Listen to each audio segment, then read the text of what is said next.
Let's go into African culture a little bit. Oh, being God. bilingual. Does that help you at all? Not really, because, okay, let me just give some background. My mother is from Côte d'Ivoire, which is in West Africa. In English, it would be called the Ivory Coast. I grew up speaking French, our village language called Nzema, and English. So I guess trilingual technically, but a very select sector of people speak Nzema. So I don't know. I don't know how many people actually speak that, but Nzema is my grandmother's village language, and then French and English.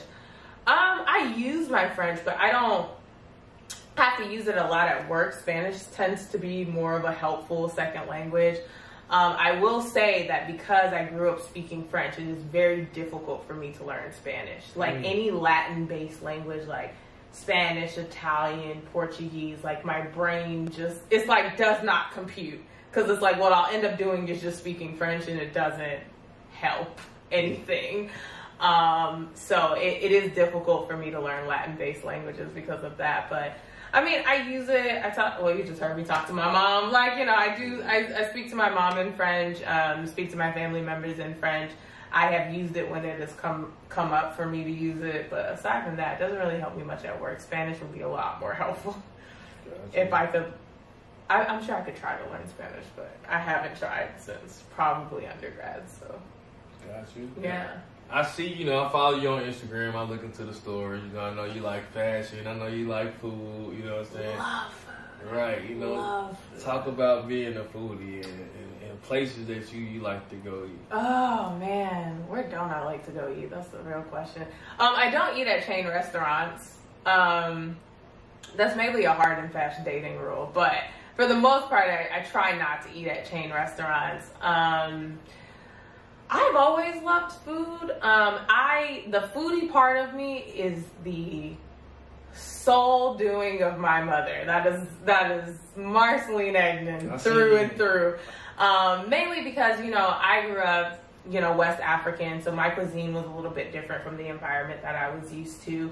On top of me being West African, my mom was a professor, so a lot of the international professors would get together and they would have parties and stuff. And I was exposed to a lot of different types of cuisines from a young age.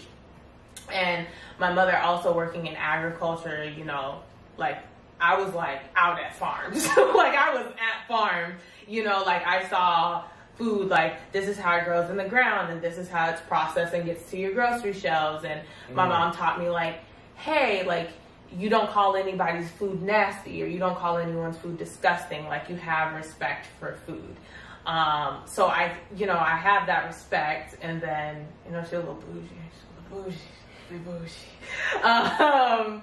So, you know, my mom always loved going out to eat and stuff like that. And then I took that and probably like took it another notch. And, you know, now I thoroughly enjoy like new food experiences, finding out about new restaurants. I love, trying different new things and stuff like that. There's not much that I won't eat, or at least try. I will at least try everything at least one time before I say like I don't like it or that's not my thing. I'll try it at least once, but hard and fast, no chain restaurants. Talk chain restaurants versus mom and pop restaurants. I think when I say that I don't eat at chain restaurants, people equate that with being automatically expensive. But like I told you, I miss the Yellow Store so much in Tuskegee. I fantasize about the Yellow Store. I'm looking for the Birmingham equivalent of the Yellow Store. You mentioned Archibald today. And I love Archibald and Woodrow's. But you know, I believe that food should be an experience, and it should be unique to wherever you're at.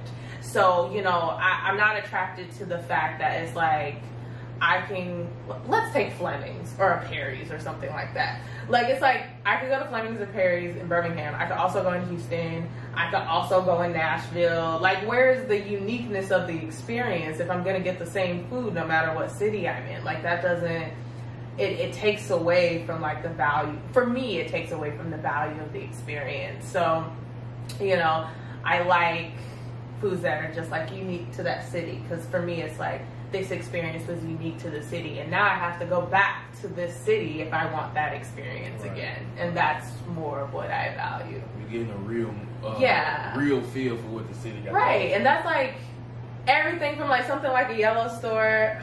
Chicken coop. Something like a chicken coop. Oh my goodness. Toast up to the chicken coop. Just toast to the chicken. I miss the coop. Like, how much were those wing and fry combos? They were $5? Like $5-6. But they were like $5. And the chicken was so crispy. Like, it was so good. But that's something like a yellow store, the chicken coop, all the way up to the Michelin star dining. Like, it doesn't necessarily have to equate expensive. But it's like, it's the thought that you kind of put behind it. It's like supporting your local businesses. It is, you know, like maybe there's a chef in your city that's won an award that you don't know about. And maybe like you can go have a unique experience without necessarily like going out of town or taking the cost on for lodging and stuff like that. Like, you know, kind of explore like where you're at. All right. And since we talking about food, you know, a particular chef that, you know, graduated from Tuskegee University just popped in my mind, and he doing this thing right now. What's that? Chef, shout out to Chef Nims. We're gonna take a toast with Chef Nims, Hey. and I gotta introduce you to the salmon fry. Okay, you should, because that sounds like it's right up my alley. He won't disappoint you. I'll show you his Instagram. Ooh, I'm excited. Everybody that follows know that I'm passionate about the youth. I'm big on the youth, and I try to get a message out to the youth on every interview. If you had to give a message to the youth right now, what would it be?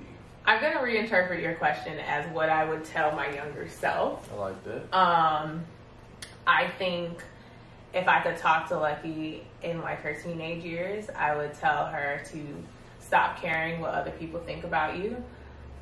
Try your best to find out what makes you happy. And a big one, learn about finances. I think that's a huge one. Like, learn about finance. And, you know, do what, as long as you're not hurting anyone, do what makes you, like, find something that makes you want to get up and makes you, like, gives you purpose in the world to the extent that you can. Yeah. I'm going to add credit in on that finance part. Yeah, like, learn about finances. Like, sure. That should be a class in high school. Definitely. Like, it really should. Yeah, I strongly agree. What you know about Connect 4? I know I've never beat you at Connect 4. Yeah. Okay, so we have known each other since the 4th grade. And we used to do after school with Miss Reese. Just about every day. Because both of our parents would come pick us up at like 5. Just about every day. And I don't remember ever beating LJ at Connect 4. And I didn't even remember this, but she confirmed that I've been a Connect 4 legend. Yeah. You know what I'm saying? So if you took some L's from me, you know, don't be ashamed. I've been doing this. If you have beat me, sounds like you should be honored. You know what I'm saying? But at this point, You should be. we're going to get into it. Alright. Let's go. I'm going to roll with the nice red strip. Oh, no, you on point. You on point. I was slacking. Oh, shit. She starting off fast. Let's go. I used to beat her when she was regular. Now she an attorney and shit. We gonna see what's up. I don't even. We gonna see. You watch it. You ain't slacking. I'm still that boy now. I mean, I'm not taking it away from That you. was a good move. Damn, that was a good move.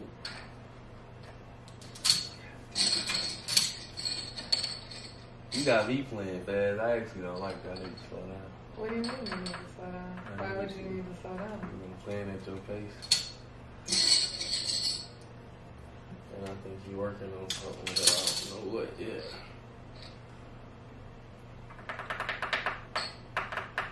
Who's gonna win? I had to let you believe I couldn't. I mean, I know you to be smarter than that. Let's just...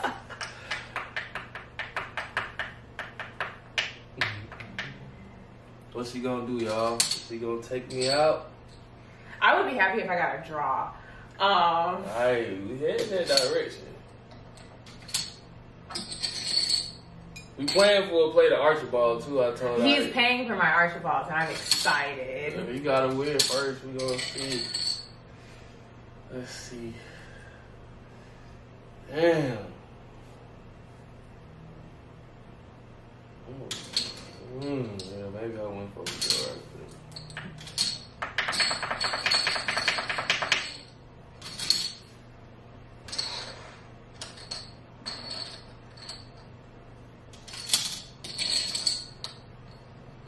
I don't know what the fuck about that.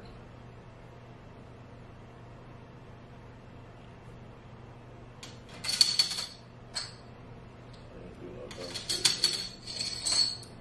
Did I do some dumb shit?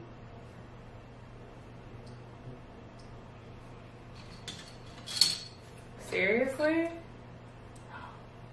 Either way, you get it. I guess you didn't see that.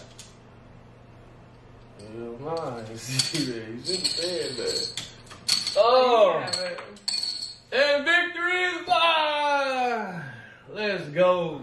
I almost forgot, but she definitely owed me a shot. So we gonna watch her take that. we are drinking. This is not liquor. This is a pomegranate mimosa that I've just put LJ on, but it's smooth too. Like it's been real, like a settle like buzz the whole time. So we're gonna get him. We're gonna get him drinking champagne on a regular. That is the goal. Hey, that might be coming, y'all. Hey, y'all keep watching. Technically, that's Connect 5. Yeah. It don't matter. It's connected though. Whatever. Okay, fine. Connected. Look, I hit my coverage. There we go. Alright, so at this point, you got any shout outs you want? I think generally I would shout out all Black and brown women in the legal field. I see you. I feel your pain. We are working. We're working together. I'm trying to think of my friends that have businesses. Shout out to my friend Renee Smith. She has something called Soil Deep. They sell mosquito repellents. They do community agriculture. Shout out my friend Ryan. She has a very great Instagram account called Dose of Ryan, where she gives product recommendations and things. I'm trying to think of who else has a business that I can think of. Those are like the only two coming to mind right now. And I'm sure somebody's gonna yell at me for forgetting their business. But yeah, so far, shout out to my friend Renee, shout out to my friend Ryan. Word. And to them, the door is open for you to come in the Vibe House and get an interview in. So yeah, we need more women on here. Let's do that. And thank you for coming through. Anytime, LJ. Anytime. She almost called me LJ. That's from back in the day. You know what I'm saying? But if you really, really know me, then you know me as LJ, and that's cool. So. Yeah, so shout out to you for coming through. Thank you. Blessing my platform. Thanks for inviting me. And this is definitely big. I'm going to finish up my shout out. So shout out to the real_Trey, who designed the Tuskegee hat. Y'all know him. I always mention him. Shout out to Walking Rick. Shout out to Sorry Flamingo. Shout out to 3D. I need more brands, so if you're watching and you've been following, I'm looking to have more brands on the platform, so y'all make sure y'all tap in and send me some stuff or I'll purchase some stuff, but we'll make it make sense either way it go. And like that, we out. Yeah. Oh, I did have another shout out. Another shout out? I do. Let's go. I should probably shout out my gym.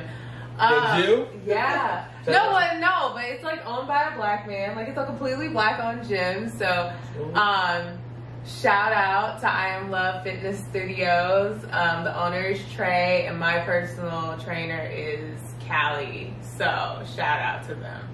There we go. Keeping this body together. Thank you. Hey, shout out to y'all for keeping the queen together. Keeping them together. So, and like that, we officially about to wrap this thing up. And for sure, I can sit back, but now I'm gonna sit up because I ain't got my boy Freaky in the building, so I gotta cut the camera off. But anyway, see y'all next time.